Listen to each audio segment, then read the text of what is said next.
People are looking for radiant form of master. That word has been used, Nuri Swarup, radiant form. And people are interpreting what radiant form means. Maybe light is shining out of him. I've seen some people drawing pictures. Light from the feet of master coming, that's a radiant form.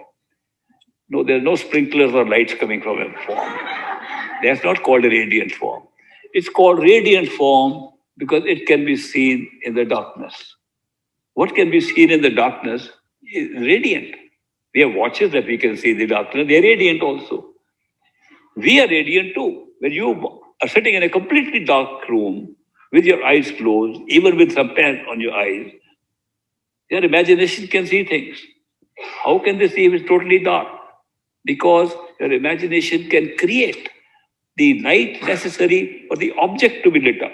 The darkness is not affecting. Physical objects cannot be seen if light does not fall upon them. Astral objects can be seen, imaginative objects can be seen without any light falling upon them. Therefore, all objects that we see in the astral plane are radiant forms. So the master, when he appears, we call him radiant form because he can appear and be seen even if it is dark. So that is, it doesn't mean look different. He looks the same. Okay, then how do we get the radiant form? Start by remembering the master. I'll tell you a simple way. Do not imagine a picture of the master. Do not look at a photo of the master. When you do that, it does not create a radiant form.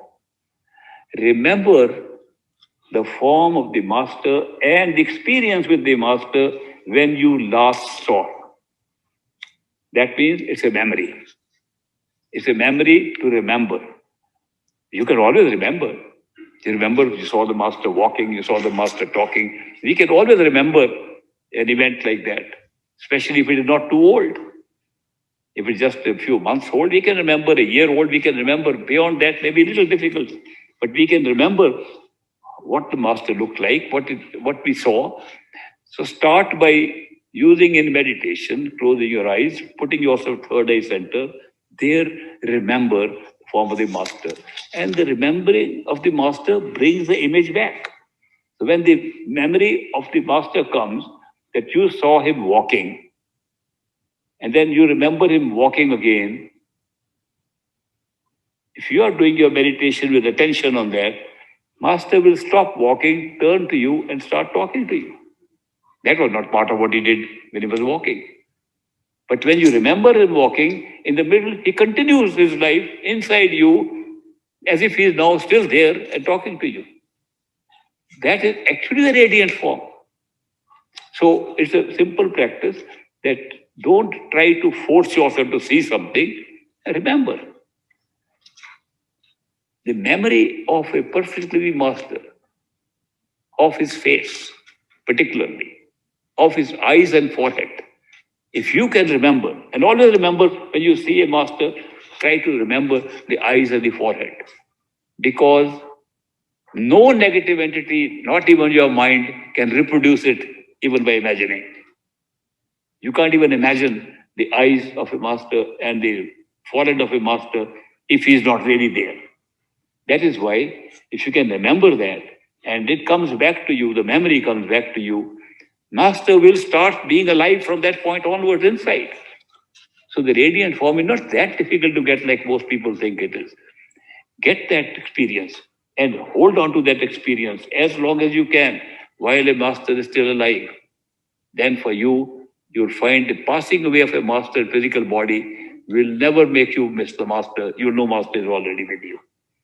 So don't worry about it. Master gives always guidance from inside. If somehow you cannot do it, for any reason, work harder then. If a perfect living master who initiated you passes away and you have not established a radiant form, then work hard to get it there. It's still there. It hasn't gone anywhere. So then work hard, put more time to meditation, more concentration, more attention, and master will appear. But don't forget that it is not a picture. It is a life form of a master. That is why they say it is so important to have a darshan. Darshan means looking at the face of a master. Darshan is very important on the spiritual path.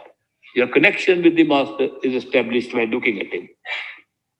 If it's drishti, which means the master looks at you with his eyes, it focuses even more.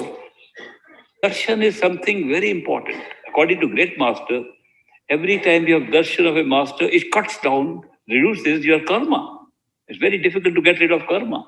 It reduces the impact of your karma. Drishti reduces even more. So these are factors that make it possible for us. Darshan and drishti make it possible for us to manifest the radiant form of the master while he is alive.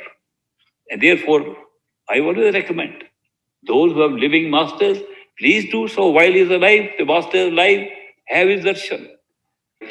The manifesting of the radiant form will take place with more darshan, remembering the master and meditating with him, conversing with him, having conversation with the master.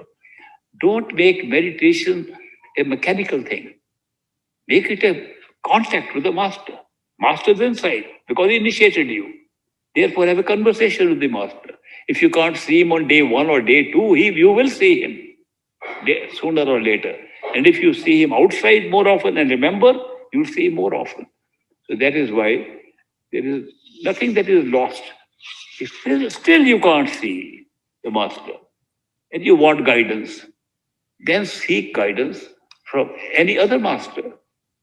Seek guidance from another disciple, other advanced disciple. Get guidance from other brother of yours. Get something from anybody, but the real guidance will come from inside.